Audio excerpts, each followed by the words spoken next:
Solo levelling episode 8। हम देखते हैं कि जिन्वो हॉस्पिटल में अपने माँ से मिलने आया होता है। वो कहता है शायद मैं इस एलिक्सर ऑफ लाइफ से अपने माँ की बीमारी को ठीक कर सकता हूँ। मुझे बस इसे बनाने के लिए वो 3 चीजें चाहिए जो कि मुझे उस डंजन से मिलेगी, लेकिन अभी मैं अपनी इतनी ताकत से वहां नहीं जा सकता वरना मैं मारा जाऊंगा। मुझे और ताकतवर बनना होगा। उसके बाद हम कैफेटेरिया में देखते हैं जिन्वो योजिन से मिलता है। जिन्वो योजिन से कहता है कि मैं तुम्हारे 19 रेड में जाने की डील को एक्सेप्ट कर सकता हूँ, लेकिन एक शर्त पर कि जितने भी हम सी रैंक की डंजन में जाएंगे उनमें सिर्फ हम दोनों ही होंगे। योजिन कहता है ये कैसे हो सकता है, एक सी रैंक के डंजन में जाने के लिए कम से कम 8 हंटर्स तो होने ही चाहिए। जिन्वो कहता है तुम उन हंटर्स का बंदोबस्त कर दो और इससे तो तुम्हारे डैड भी बहुत खुश होंगे कि सिर्फ हम दोनों ने मिलकर 19 डंजन को क्लियर किया है। योजिन कहता है ठीक है मैं ये कर दूंगा। उसके बाद हम चाहिन को देखते हैं जो अपनी ट्रेनिंग कर रही होती है। तभी वहाँ पर एक आदमी आता है और उसे अपने गिल्ड में ज्वाइन होने के लिए रिक्वेस्ट करता है। उसके बाद हम योजिन और उसके डैड को गाड़ी में देखते हैं। उसके डैड बताते हैं कि 10 साल बीत गए इन डंजन्स को आए हुए और अब तक बहुत कुछ बदल गया है। इन डंजन्स के अंदर से जो कुछ भी चीजें लाते हैं वो सिर्फ हंटर्स ही करते हैं और इन हंटर्स को एक गवर्नमेंट हंटर एसोसिएशन चला रही है और इनमें कुछ गिल्ड्स भी शामिल है जिनके पास हंटर्स है और वो सब लोग भी डंजन के अंदर की चीजों को ले रहे हैं और इसी काम में मैं भी शामिल होना चाहता हूँ, इसलिए मुझे भी एक गिल्ड बनाना है। उसके बाद हम जिन्वो की ओर देखते हैं जो अपने डेली टास्क कंप्लीट कर रहा होता है। वो देखता है कि इस बार उसकी टास्क पहले की तरह लिमिट से ज्यादा काउंट नहीं हो रहे हैं। जिन्वो सोचता है लगता है मुझे पहले के जैसे वो रैंडम कर्स बॉक्स नहीं मिलेगा। मुझे लगा था कि मुझे पिछले बार की तरह कोई अच्छा रिवॉर्ड मिलेगा। वो फिर सोचता है क्या पता मुझे डेली रैंडम बॉक्स से ही कुछ अच्छा मिल जाए। वो फिर उस बॉक्स को ओपन करता है लेकिन वो देखता है कि उसे कुछ भी अच्छी चीज नहीं मिलती है। वो फिर वहां से जा रहा होता है और सोचता है मुझे अपने आप को जल्दी लेवल अप करना होगा, लेकिन फिलहाल तो मुझे योजिन का इंतजार करना होगा जब तक वो कोई डंजन ना ढूंढ ले। तभी उसे हंटर एसोसिएशन में एक डी रैंक के डंजन में जाने के लिए मैसेज आता है। वो सोचता है तो मुझे इसमें टीम में जाना होगा, क्या मुझे इसे एक्सेप्ट कर लेना चाहिए। वो सोचता है कुछ ना होने से बेहतर तो यही है।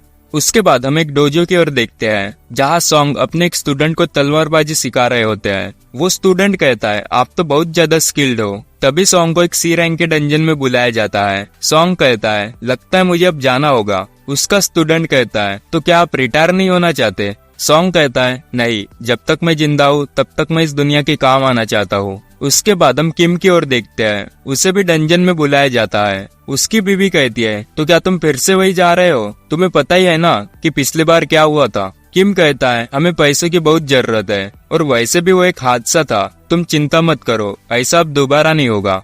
उसके बाद हम हंटर गिल्ड की ओर देखते हैं। वहाँ व्हाइट टाइगर गिल्ड का लीडर आया होता है। युनवो चॉयजोंग से कहता है तुमने मुझे उस इंटरव्यू में क्यों फंसा दिया, वो तो तुम्हारा काम था ना।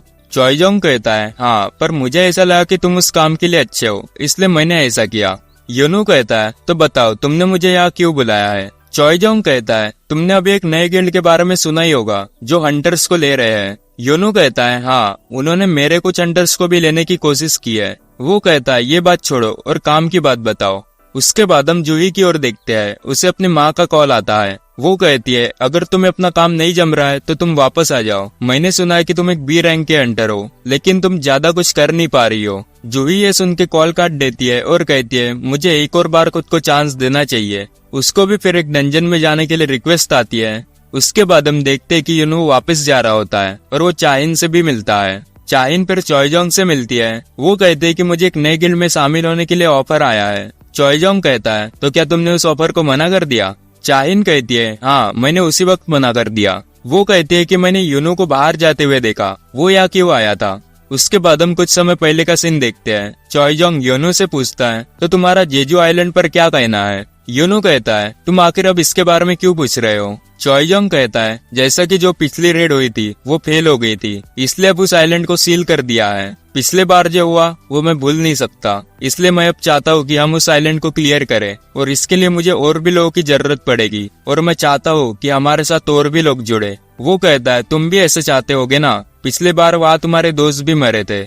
उसके बाद हम देखते हैं कि एक आदमी एक हंटर से कहता है प्लीज मेरी मदद करो, उन्हें मार दो। उसके बाद अगले दिन हम देखते हैं कि जिन्वो उस डंजन में जाने के लिए घर से निकलता है। फिर हम देखते हैं कि सॉन्ग भी डंजन की ओर जा रहे होते हैं और कहते हैं मैं तो एक तलवारबाज हूँ लेकिन फिर भी मुझे मैजिक टाइप हंटर की अवेकनिंग मिली है, पता नहीं ऐसा क्यों। तभी वो जिन्वो से मिलता है। सॉन्ग उसके चेहरे को देख के हैरान होता है कि ये इतना बदल गया है। सॉन्ग जिन्वू से पूछता है तुम्हारा पैर तो कट गया था ना, वो वापस कैसे आ गया? जिन्वू कहता है ये तो मुझे भी नहीं पता, मैं जब वापस होश में आया तो मुझे ये ठीक ही दिखा। सॉन्ग कहता है लगता है जिन हंटर्स ने तुम्हें बचाया है उनमें से जरूर एक हाई रैंक की हीलर होगी। जिन्वू पूछता है तो क्या तुम भी उस डंजन में जा रहे हो? सॉन्ग हाँ कहता है। उसके बाद वो लोग वहाँ देखते कि यहाँ पर वो सब लोग हैं सिर्फ एक लड़की को छोड़कर जो उस डबल डंजन से बच गए थे। जूही जिन्वू को देख के बहुत खुश होती है और कहती है तुम तो पहले से बहुत बदल गए हो। तभी वहाँ एक गाड़ी आती है जिनमें से कुछ क्रिमिनल्स निकलते हैं और एक हंटर भी निकलता है जिसका नाम ताइसिक होता है। सॉन्ग समझ नहीं पाता कि ये क्रिमिनल्स यहाँ क्या कर रहे हैं। तभी वहाँ एक लड़का आता है और बताता है कि ये लोग भी तुम्हारे साथ डंजन में जाने वाले हैं। सॉन्ग इससे बहुत गुस्सा होता है और कहता है कि हमें इन क्रिमिनल्स के साथ जाना होगा।